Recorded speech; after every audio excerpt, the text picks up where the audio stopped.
அனைவருக்கும் வணக்கம். ஓகேங்களா, இந்த வீடியோ பதிவில் என்ன பார்க்க போகிறோம் அப்படின்னா, எல்லோரும் தம்ப்நெயில் பார்த்துட்டு தான் வந்திருப்பீங்க. ஓகேங்களா, ஸோ டிஎன்பிஎஸ்சி கிட்ட இருந்து புதிதாக மறுபடியுமே என்ன பண்ணியிருக்கிறாங்க அப்படின்னா, அந்த ஓஎம்ஆரை வந்து திருத்தி அமைக்கப்பட்டிருக்கிறது. ஓகேங்களா, ஸோ உங்களுக்கு போன குரூப் 4 குரூப் 2 என்ன பண்ணியிருந்தாங்க அப்படின்னா, ஓஎம்ஆர் வந்து ஒரு நியூ ஓஎம்ஆர் ஃபார்மெட் அப்படின்ட்டு சொல்லிட்டு வெளியிட்டிருந்தாங்க டிஎன்பிஎஸ்சி சார்பில். ஓகேங்களா, ஸோ இப்போ என்ன பண்ணியிருக்காங்க அப்படின்னா, மறுபடியுமே அதை அப்டேட் பண்ணி வெளியிட்டிருக்கிறாங்க. ஓகேங்களா, ஸோ நம்ம மைண்ட் வாய்ஸ் வந்து எத்தனை தடவை மாற்றுவாங்க அப்படின்ற மாதிரிலாம் இருக்குது. ஓகேங்களா, சரி, ஓகே, அது நம்மளுக்கு முக்கியம் இல்லை. ஸோ இந்த ஓஎம்ஆரினுடைய டீட்டெயில்ஸ் வந்து பார்க்கலாம், என்ன கொடுக்கப்பட்டிருக்கிறது, எந்த மாதிரி வந்து தேர்வை வந்து நம்ம அணுகணும் அப்படின்றது குறித்து நம்ம பார்க்கலாம். ஓகேங்களா, ஸோ இதில் இருக்கக்கூடிய இன்ஸ்ட்ரக்ஷன்ஸ் என்ன கொடுத்துருக்குறாங்க அப்படின்னு சொல்லிட்டு A to Z நம்ம பார்த்து முடிச்சிடலாம் ஒரே வீடியோ பதிவில். ஓகேங்களா, ஸோ என்னென்ன இருக்குது எல்லாமே நம்ம பார்த்துடலாம்.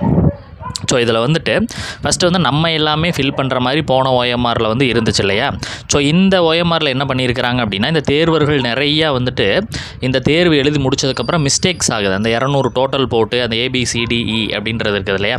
ஸோ அதை வந்து போட்டு மிஸ்டேக்ஸ் ஆகி அது வந்து தப்பராகி மார்க்குகள் குறைவதால் இந்த முறை வந்து கொஞ்சம் திருத்தி அமைக்கப்பட்டிருக்கிறது. ஓகேங்களா, ஸோ அது என்ன ஏது அப்படின்றத நம்ம பார்க்கலாம். ஓகேங்களா, சரி, ஓகே, முழுமையாக பாருங்கள், அப்போ தான் உங்களுக்கு வந்து புரியும். ஓகேங்களா, ஸோ ஃபஸ்ட்டு வந்து இந்த பக்கம் என்ன கொடுத்துருக்குறாங்க அப்படின்னா, பகுதி 1 அப்படின்னு சொல்லிட்டு நம்ம வழக்கம் போல் 200 கொஸ்டின்ஸ் அப்படின்றது கொடுக்கப்பட்டிருக்கிறது. ABCDE வரையும் கொடுக்கப்பட்டிருக்கிறது.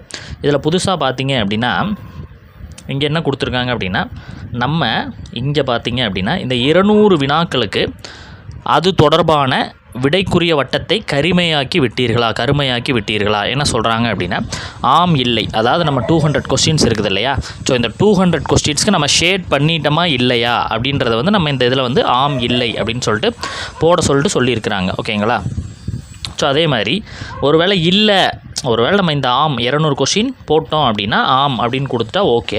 ஒருவேளை இல்லை, நான் 178 தான் பண்ணியிருக்கிறேன், நான் 198 தான் பண்ணியிருக்கிறேன்னா அந்த பேலன்ஸ் 2 கொஸ்டின் இருக்கும் இல்லையா. ஸோ அப்போ இங்கே 0, 2 அப்படின்னு சொல்லிட்டு நம்ம குறிப்பிடணும் அப்படின்னு சொல்லியிருக்கிறாங்க. ஓகேங்களா, ஸோ ஆம் அப்படின்னு கொடுத்துட்டிங்கன்னா இதை வந்து ஒரு ஹைஃபன் போட்டு முடிச்சு விட்டுறலாம்.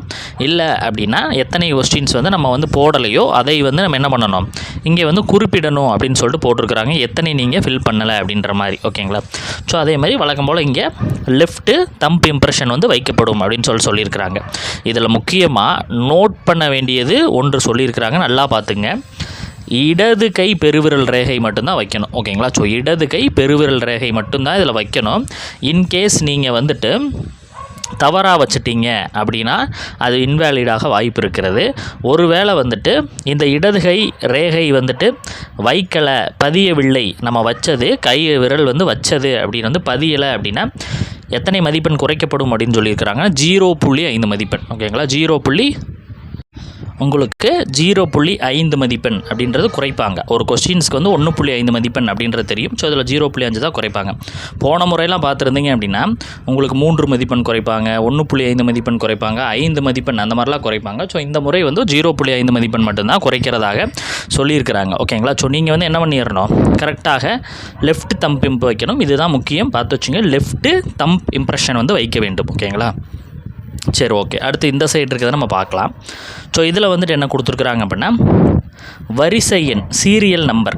ஓகேங்களா, ஸோ வரிசை எண் சீரியல் நம்பரை வந்து நம்ம கைப்பட இங்கே எழுதுகிற மாதிரி கொடுத்துருக்குறாங்க. ஓகேங்களா, ஸோ இனி வரும்போது ஒரு வேளை பிரிண்ட் ஆகி வருமானு தெரில, பட் இப்போதைக்கு வந்து எழுதுகிற மாதிரி தான் இருக்குது. ஏன் அப்படின்னா பந்து முனை பேனா கருப்பு மையை பயன்படுத்துவோம் அப்படின்னு சொல்லிட்டு மேலே கொடுத்துருக்குறாங்க. ஸோ நம்ம என்ன பண்ணணும் அப்படின்னா, இங்கே நம்ம கொஸ்டினுடைய சீரியல் நம்பர் இருக்கும் இல்லையா, நம்மளுக்கு கூடுவாங்க ஒரு 7 நம்பர் 8 நம்பர் வரும். ஓகேங்களா, ஸோ 8 நம்பர் வரும் கரெக்டாக. ஸோ அந்த நம்பரை வந்து இங்கே நம்ம கைப்பட எழுத சொல்லியிருக்கிறாங்க. ஸோ அப்போ name of the candidate, register number, subject என்ன சப்ஜெக்ட்டு, சென்டர் எங்கே இருக்குது, வென்யூ அப்படின்றது, டேட் அண்ட் செஷன் எந்த தேதியில் நடக்குது, இது எல்லாத்தையும் நம்ம போடணும் அப்படின்ற மாதிரி கொடுத்துருக்குறாங்க.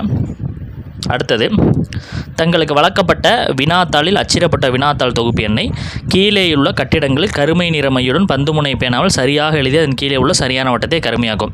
நம்மளுக்கு புதுசாக ஒரு 4 நம்பர் கொண்ட ஒரு கோடு வந்து கொடுக்க போகிறாங்க அந்த கொஸ்டின் பேப்பரில். ஓகேங்களா, ஸோ அந்த இதை வந்து என்ன நம்பர் அப்படின்றத இதில் வந்து ஷேட் பண்ணணும் அப்படின்னு சொல்லியிருக்கிறாங்க. ஓகேங்களா, எழுதி நம்ம என்ன பண்ணிக்கணும், ஷேட் பண்ணிக்கணும். ஓகேங்களா, சரி, ஓகே. அடுத்தது தேர்வரால் கருமையாக்கப்பட்ட வினாத்தாள் தொன்மை இறுதியானது சரியாக கருமையாக்கப்பட்ட நிலையில் OMR விடைத்தாள் செல்லாதாக்கப்படும். பார்த்து வச்சுங்க, ரொம்ப முக்கியமான ஒரு விஷயம். ஓகேங்களா?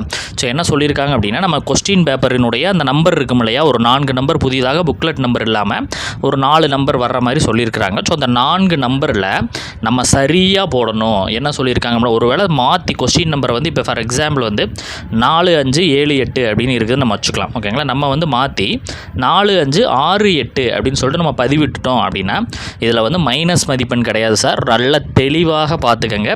உங்கள் விடைத்தாள்கள் செல்லாததாக்கப்படும். நீங்கள் 200க்கு 200 சரியாக போட்டிருந்தாலும் OMR இன்வேலிட் ஆயிரும் அப்படின்னு சொல்லியிருக்கிறாங்க. ஸோ அந்த இதை வந்து தேர்வர்கள் என்ன பண்ணணும் அப்படின்னா, பொறுமையாக பார்த்து ஸ்டெப் பை ஸ்டெப்பாக நீங்கள் என்ன பண்ணணும், செய்ய வேண்டும். ஓகேங்களா? இது மிக மிக முக்கியமான ஒன்று. உங்களை நீங்கள் படிச்சுக்கு இப்போ எக்ஸாம்ஸுக்கு படித்து நன்கு முறையில் படித்து ஒரு 200க்கு 180 கொஸ்டின் அடிச்சிருந்தா கூட உங்களுடைய வினாத்தாள் என்பது செல்லாதாக்கப்படும். இந்த எண்ணெய் வந்து தவறாக போட்டிருந்தா இதில் வந்து நீங்கள் இந்த லெஃப்ட் தம்ப் இம்ப்ரெஷன் வந்து தவறாக ஒரு வேளை வச்சுட்டிங்கன்னா 0.5 மதிப்பெண் தான் குறைக்கிறான் அப்படின்னு சொல்லியிருந்தாங்க. ஆனால் இதில் வந்து நம்பர் மாற்றி போட்டிங்கன்னா இன்வேலிட் அப்படின்ற மாதிரி சொல்லிட்டாங்க. ஓகேங்களா? To be targeted by the ineligible. இது வந்து இந்த 2 கட்டங்களும் வந்துட்டு A and Bன்னு இருக்குது இல்லையா? ஸோ இது வந்து நம்ம கரெக்டாக பண்ணியிருக்கிறோமா, அதாவது வந்து சிக்னேச்சர் இருக்குதா அப்படின்னு பார்த்து இன்வெலிஜிபிலிட்டி எஸ் கொடுக்கணும். அதே மாதிரி தம்ப் வச்சுருக்கிறோமா அப்படின்னு பார்த்து எஸ் வந்து இது வந்து நம்ம பண்ணுறது கிடையாது, இன்விஜிலேட்டர் இருப்பாங்க இல்லையா, ஸோ அவங்க வந்து பண்ணுறது. ஓகேங்களா? சரி, ஓகே. அடுத்தது தேர்வரினுடைய உறுதிமொழி. இந்த முறை வந்து புதிதாக ஒரு உறுதிமொழி என்பது கொடுக்கப்பட்டிருக்கிறது. OMR விடைத்தாளின் பக்கம் 2 உள்ள அறிவுரைகளை படித்துக்கொண்டேன். மேலும் OMR விடைத்தாளில் உள்ள அனைத்து விவரங்களும் கருமையாக்கப்பட்ட வினாத்தாள் தொகுப்பு உட்பட என்னால் சரிபார்க்கப்பட்டது அப்படின்னு சொல்லிட்டு இங்கே தேர்வரினுடைய கையொப்பம் வந்து போடணும். இந்த கையொப்பம் பார்த்தீங்க அப்படின்னா நம்ம அப்ளிகேஷன் போடுறோம் இல்லையா, ஸோ நம்ம அப்ளிகேஷன் போடுறோம். ஸோ அந்த அப்ளிகேஷனில் நம்ம என்ன சைன் போட்டிருக்கோமோ அதே சைன் தான் இங்கே போடணும். ஓகேங்களா? ஸோ அப்ளிகேஷன் நம்ம என்ன சைன் போட்டிருக்கோமோ அந்த சைன் தான் போடணும் அப்படின்னு சொல்லியிருக்கிறாங்க. சரி, ஓகேங்களா? ஸோ அந்த இது வந்து அடுத்தது வந்து நம்ம 2வது பக்கத்தில் முதலெல்லாம் வந்து நம்மளுக்கு ஒரு 20க்கும் மேற்பட்ட அறிவுரைகள் என்பது வழங்கப்பட்டிருக்கும். இந்த மாதிரி கொஞ்சம் குறைவாக தான் கொடுத்துருக்குறாங்க, எளிமையாக தான் கொடுத்துருக்குறாங்க. பாருங்கள் என்ன அப்படின்னா, பட்டை குறியீடு OMR அச்சிடப்பட்ட OMR தட குறியீட்டை சேதப்படுத்தக்கூடாது. அதாவது வந்து என்ன சொல்கிறாங்கன்னா, இந்த பார் கோடு இருக்குது இல்லையா, ஸோ இந்த பார் கோடு ப்ளஸ் வந்து இங்கே இருக்கக்கூடிய இந்த சைடில் இருக்கக்கூடிய பார் கோட்ஸு, இங்கே மேலே இருக்கக்கூடிய பார் கோட்ஸ், இதெல்லாம் வந்து என்ன பண்ணக்கூடாது, சேதப்படுத்தக்கூடாது அப்படின்னு சொல்கிறாங்க.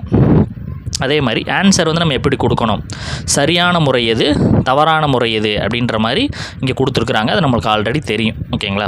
ஸோ அடுத்தது கீழ்கண்ட காரணங்கள் OMR வந்து செல்லாததாக்கப்படும். இதை தான் நம்மளுக்கு மெயினாக பார்க்க போகிறோம். இப்போ பார்க்குறதுல இது ரொம்ப முக்கியமானது. எல்லா பாயிண்ட்டுமே தெளிவாக பார்த்து வச்சுங்க. ஓகேங்களா? கருமை நிற மையோட பந்துமுனை பேனாவை தவிர வேறு எந்த நிறை மையோட பேனாவை பயன்படுத்துவதுனா பண்ணிங்கன்னா இன்வேலிட் ஆகும். அதாவது நம்ம பிளாக் இங்க் பால் பாயிண்ட் இருக்கு இல்லையா, ஸோ அதுக்கு பதிலாக ப்ளூவோ ரெட்டோ க்ரீனோ வேறு எந்த கலர் நம்ம பயன்படுத்தினாலும் பேப்பர் இன்வேலிட் ஆயிரும், திருத்தப்பட மாட்டாது. ஓகேங்களா? ஸோ உங்களுக்கு வந்து நீங்கள் எத்தனை மதிப்பெண் எடுத்திருந்தாலும் கருத்தில் கொள்ளப்படாது, இன்வேலிட். ஓகேங்களா? பார்த்து வச்சுங்க. அதே மாதிரி தேவையற்ற மற்றும் பொருத்தமற்ற குறியீடுகள் மேற்கொள்வது. ஓகேங்களா? ஸோ உங்கள் OMR ஷீட்டில் வந்து ஏதாவது தெரிகிற மாதிரி குறியீடுகள், அதாவது ப்ளஸ் போடுறது, ஸ்டார் போடுறது, இல்லை புள்ளி வைக்கிறது, ஸோ இந்த மாதிரி வந்து அந்த 200 கொஷின்ஸை தவிர வேறு மற்ற இடங்களில் உங்களை தெரியப்படுத்துகிற மாதிரி பண்ணிங்க அப்படின்னா அப்போ வந்து என்ன பண்ணுவாங்க, இன்வேலிடு. அடுத்தது OMR விடைத்தாள் பக்கம் 1 அதற்குரிய இடத்தில் தேர்வர் கையொப்பமிடவில்லை என்னால் இன்வேலிட் ஆகும்னு சொல்லியிருக்கிறாங்க. நம்ம அந்த கையெழுத்து போடலை அப்படின்னாலும் இன்வேலிட் ஆகும் அப்படின்ற மாதிரி சொல்லியிருக்கிறாங்க. தங்களுக்கு வழங்கப்பட்ட வினாத்தாளில் அச்சிடப்பட்ட வினா தொகுப்பு எண்ணின் OMR சரியாக கருமையாக்கப்படும். நான் ஃபஸ்ட்டே பார்த்தோம் இல்லையா, ஸோ அந்த 4 எழுத்து 4 நம்பர் கொண்ட இது வந்து சரியாக நீங்கள் பண்ணலை அப்படின்னாலும் இன்வேலிட் அப்படின்னு சொல்லியிருக்கிறாங்க. கீழ்கண்ட ஒவ்வொரு காரணங்களுக்காகவும் தேர்வர் பெரும் மொத்த மதிப்பெண்ணிலிருந்து 0.5 மதிப்பெண் குறைக்கப்படும். ஓகேங்களா? ஓகே. அதாவது மேலே சொன்ன 4 காரணங்கள் ஏதாவது நீங்கள் பண்ணலை அப்படின்னா இன்வேலிட் பண்ணிடுவாங்க. கீழே அடுத்து சொல்லக்கூடிய 2 காரணத்தில் ஏதாவது ஒன்று பண்ணிங்க அப்படின்னா 0.5 மதிப்பெண் என்பது மொத்த மதிப்பெண்கள் குறைக்கப்படும். ஓகேங்களா? ஸோ விடைத்தாளில் எந்த ஒரு வினாவிற்கும் அது தொடர்பான எந்த ஒரு வட்டத்தையும் கருமையாக்கலை அப்படின்னா, இப்போ வந்து ஃபார் எக்ஸாம்பிள் வந்து நீங்கள் ஒரு 198 கொஷின்ஸ் பண்ணியிருக்கிறீங்க, 2 கொஷின்ஸ் வந்து பண்ணலை அப்படின்னு நம்ம பண்ணியிருக்கிறீங்க அப்படின்னா, ஸோ இந்த கொஷின்ஸ்க்கு ஒரு 0.5 மதிப்பெண், இந்த கொஷின்ஸ்க்கு ஒரு 0.5 மதிப்பெண், 1 மதிப்பெண் என்பது உங்களுக்கு குறைக்கப்படும். நீங்கள் அதை அட்டனே பண்ணலை அப்படின்னா உங்களுக்கு குறைக்கப்படும். ஓகேங்களா? ஓகே. அடுத்தது பக்கம் 1இல் இடது கை ரேகை பெருவிரல் பதிய வேண்டிய இடத்தில் பதியாமல் இருந்தன. ஃபஸ்ட்டே பார்த்தோம் இல்லையா? ஸோ நீங்கள் லெஃப்ட் தம்ப் இம்ப்ரெஷன் என்பது வைக்காமல் இருந்தீங்க அப்படின்னா அப்போ உங்களுக்கு 0.5 மதிப்பெண் என்பது குறைக்கப்படும். ஓகேங்களா? ஸோ இதுதான் வந்து உங்களுக்கு கொடுக்கப்பட்டிருக்கிறது. கடைசியாக தேர்வரின் புகைப்படம், கையொப்பம், தேர்வுக்கூட அனுமதிச்சீட்டு, வினாத்தாள் தொகுப்பு, எண் மற்றும் இடது கை பெருவிரல் ரேகை ஆகியவை என்னால் சரிபார்க்கப்பட்டது என்ன சொல்லிட்டு கண்காணிப்பாளர் இன்விஜிலேட்டர் இருப்பாங்க இல்லையா? ஸோ அவங்க வந்து இங்கே சைன் பண்ணி உங்களுக்கு சைன் வந்து வாங்கிக்கோங்க. ஓகேங்களா? ஸோ இப்போ இதிலேருந்து தெரிஞ்சுக்க வேண்டிய விஷயம் நம்மளுக்கு என்ன அப்படின்னா, வந்து அந்த கடுமையாக இந்த இதில் பாசிட்டிவ் என்ன நெகட்டிவ் என்ன அப்படின்னு நான் சொல்கிறேன். ஓகேங்களா? ஸோ ஃபஸ்ட்டு வந்துட்டு இந்த ஏபிசிடி, ஏ எத்தனை போட்டிருக்கிறோம், பி எத்தனை போட்டிருக்கிறோம், சி எத்தனை போட்டிருக்கோம், டி எத்தனை போட்டிருக்கோம், இ எத்தனை போட்டிருக்கோம், அதில் வந்து அதை மொத்தம் ஏ எத்தனை 3 காலத்தில் இப்படிலாம் போட்டு ரொம்ப கன்ஃபியூஸ்டாக இருந்துச்சு இல்லையா? ஸோ அந்த முறையை வந்து நீக்கியிருக்கிறாங்க. பெரும்பாலான வந்து போன நபர்கள் பார்த்திங்கன்னா பெரும்பாலானவர் வந்துட்டு போன தடவை மிஸ்டேக்ஸ் பண்ணுறது அந்த ஏரியா பகுதி தான். 15 நிமிடம் அதிகமாக கொடுக்கப்பட்டால் கூட அதில் நிறைய தவறுகள் நடக்குது அப்படின்னு சொல்லிட்டு நம்மளுக்கு இருந்துச்சு. டிஎன்பிசியில் சில பேப்பர்கள்லாம் இன்வேலிட் ஆயிருந்துச்சு அந்த காரணத்தினால. ஓகேங்களா? ஸோ போன முறை அதனால தான் இப்போ அந்த ஏபிசிடி அப்படின்றதெல்லாம் தூக்கியிருக்கிறாங்க. ஓகேங்களா? அது ஒரு நல்ல விஷயம். அதாவது கடைசி நேர பதட்டத்தை வந்து அது குறைக்கும். அப்படிங்களா? அது வந்து நல்ல விஷயமாக சொல்லியிருக்கிறாங்க. இதில் கெட்ட விஷயம் என்ன சார் அப்படின்னு கேட்டிங்கன்னா, நிறைய ஒரு 4-5 ரீசன்ஸ்க்காக பேப்பர் வந்து இன்வேலிட் பண்ணுவது அப்படின்றது கொஞ்சம் நம்மளுக்கு நெகட்டிவ். ஓகேங்களா? ஸோ அதனால் பொறுமையாக தேர்வர்கள் பார்த்து சரியான விஷயங்களை சொன்ன ஒவ்வொரு விஷயத்திலுமே சரியாக பண்ணுங்கள். ஓகேங்களா? ஸோ இன்வேலிட் அப்படின்றது பெரிய விஷயம். இப்போ மார்க் மைனஸ் அப்படின்னா கூட நீங்கள் ஒரு 175 கொஷின் இருக்கீங்க அப்படின்னா ஒரு 2 கொஷின் 3 மதிப்பெண் குறைச்சா கூட 173 அப்படின்னு வந்து கூட உங்களுக்கு வேலை கிடைப்பதற்கான வாய்ப்பு இருக்குது. ஆனால் இன்வேலிட் அப்படின்னா கட்டாயமாக உங்களுக்கு வந்து வேலை கிடைக்காது. ஓகேங்களா? ஸோ அதனால் பொறுமையாக இனிமேல் ப்ராக்டிஸ் பண்ணுங்கள். எல்லாமே பார்த்து வச்சுக்கோங்க. ஓகேங்களா? ஸோ இது எல்லாமே உங்களுக்கு புரிஞ்சிருக்கும். உங்களுக்கு எதாவது டவுட் இருந்தாலும் நீங்கள் கமெண்ட் பண்ணுங்கள். ஓகேங்களா?